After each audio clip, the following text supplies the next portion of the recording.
Hello, everybody. I've had a very long day, and you're gonna get this sometimes. I just, this has just been it today. Um, I, you know, I, I've been hitting the Christmas clearance a little too hard. But, when you get a second chance at life, everything is bigger and more special. So, Christmases are becoming less about things and more about just the magic of it, I guess. But anyway, it's been a very long day, and I got to do some Christmas clearance shopping, but that was just fun part. I had a couple of appointments. You know, I'm really fighting my sugar. Um, it's it's it's really becoming insane, and it's in everything I do. I mean, he's got me on seeing him once a week, but I mean, I have a freestyle Libre system, and this thing I believe only goes up to it says how much. I think it's 375, something like that, but it does not go over 400. So anyway, when it just says hi, like it's greeting me. Hi. So that tells me my sugar's over 400.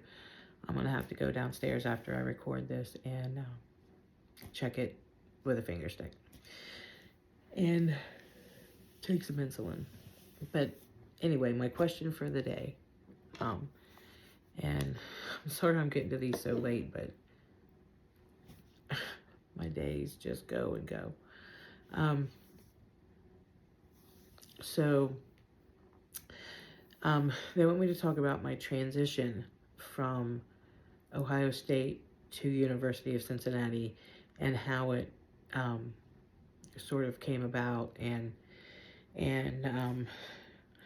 I know that I spoke a lot on it in the news segments that we did, but the story is so super cool and interesting, and I'm gonna try to keep this to 15 minutes. So yeah, I was listed at Ohio State University, and they had called me to come and get that liver, and then I was turned away.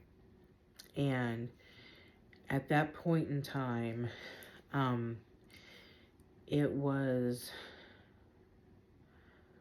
September, maybe, of 21. And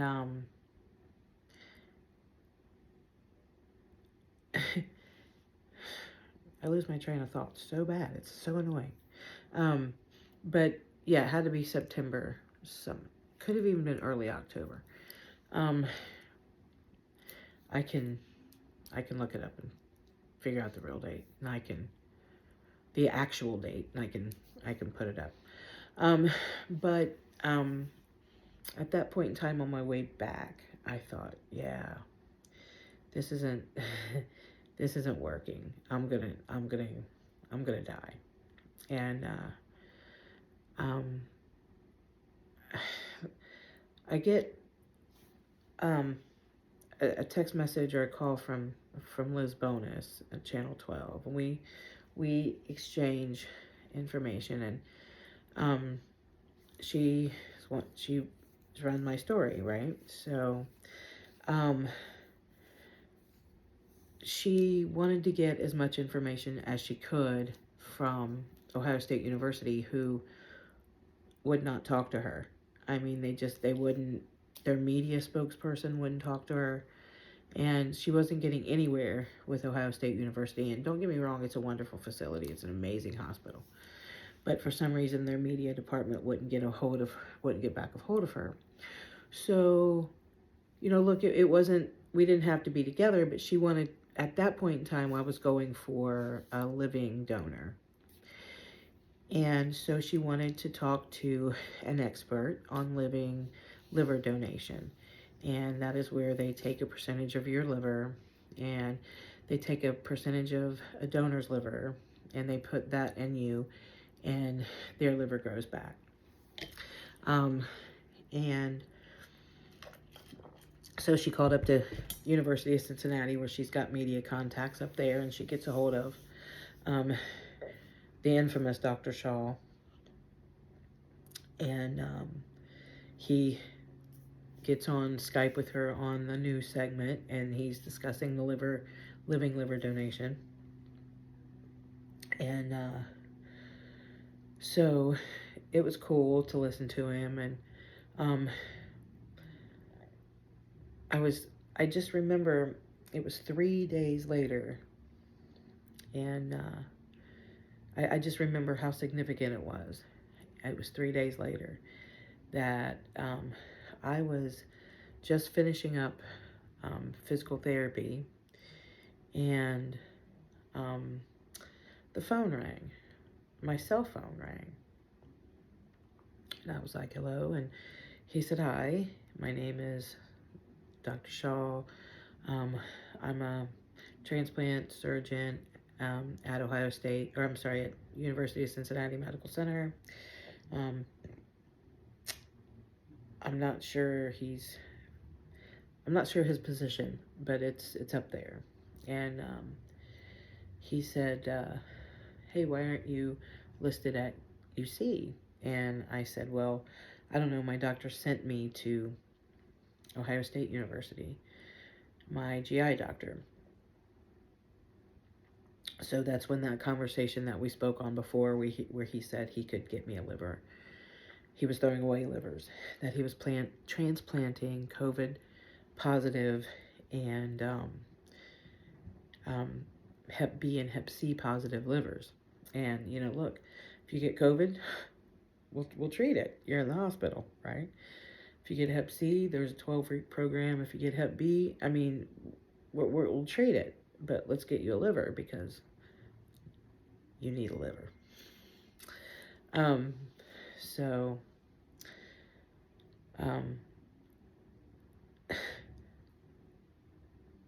So he said, why don't you transfer your care up here?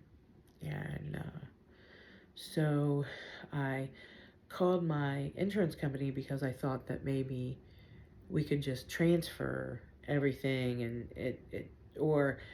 register there and stay registered at Ohio State, and then my chances would be better, but it don't work that way with my insurance. So we started the process, and what we were talking about earlier is I had to come off the waiting list, off of the national waiting list to be transplanted. So there was going to be a period of time where there was no hope. Like, there was going to be a period of time where that little tiny glimmer of hope wasn't going to be there. And that was scary for me. But we did it. They used all my testing, except for a few things I had to go and do, and they just needed updated anyway. And it was a week, maybe a week, maybe a little over a week, that they actually got my paperwork faxed from Ohio State University, and then they had to get all my testing that I still needed to do done that was coming up anyway. So I did all the testing, and then they went to that table on a Tuesday, and then 3 days later, on Friday, October 30th, 2021, is when Dr. Shaw actually called me for my liver. at University of Cincinnati. It was an interesting day, as I had said before in some of my videos. My mother was there, my oldest daughter was there, Lee and Mo went to the store, Cameron was there, and I just sat there for a few minutes, and I thought, okay, was this real? And he said, you know, I was just getting ready to jump up and go get my hospital bag that I'd had packed for so long and just go. And he said, just hang still there until the coordinator calls you. The coordinator will give you a call in a couple hours. The liver's not here. We have to fly it in. And we'll get you prepped and get you going for, he said, a surgery around 2 to 3 a.m. So I was like, okay, cool. So I was as patient as I can, and I was just trying to carry on conversations with my mom and my daughter until the coordinator called. And she called about maybe 3 hours later. It wasn't a bad wait. And she said, it was around 3 o'clock when she called. And she said, get to the hospital about 7:30, 8 o'clock, and then we'll get you all showered and ready to go. And I was like, okay, cool. So Lee and I took off around 6:45, something like that. And I hugged my mom, I hugged my daughter, we was just crying, and it was very emotional, you know, but I still had doubt that I was going to get it, that I was going to be probably sent home. And but no, we got up to the hospital. We told them that we were there for a liver transplant. They sent us up to the transplant floor. When I got into the waiting area, they immediately pulled me back, and she was prepping me for a shower. And then she said, we don't have time for a shower. We have a whole lot to do. And I was just going through the motions of seeing all of these people, all of these surgeons, all of these individuals that were coming into my room to talk to me about what their part in the surgery was going to be. And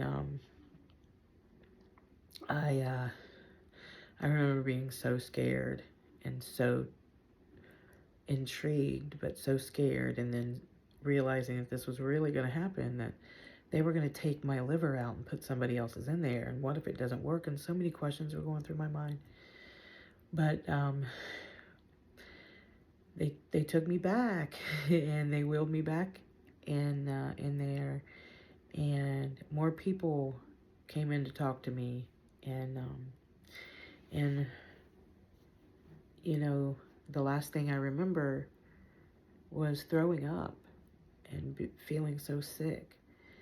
And I remember a lady looking at me and saying, you're not going to be sick anymore. And I was like, oh, okay. And that was early Saturday morning around 3 a.m. that I got my transplant. And I woke up on Monday. Yeah, I think I woke up on Tuesday. That's a lie. I woke up on Monday. Because there were some complications in my transplant. And I had to have a couple blood transfusions, but I had to have 2 surgeries. And we're going to talk about that, I guess, in another video. But that was my transition. And it sure has been an interesting journey thus far, right? Oh, I gotta go to bed. Night.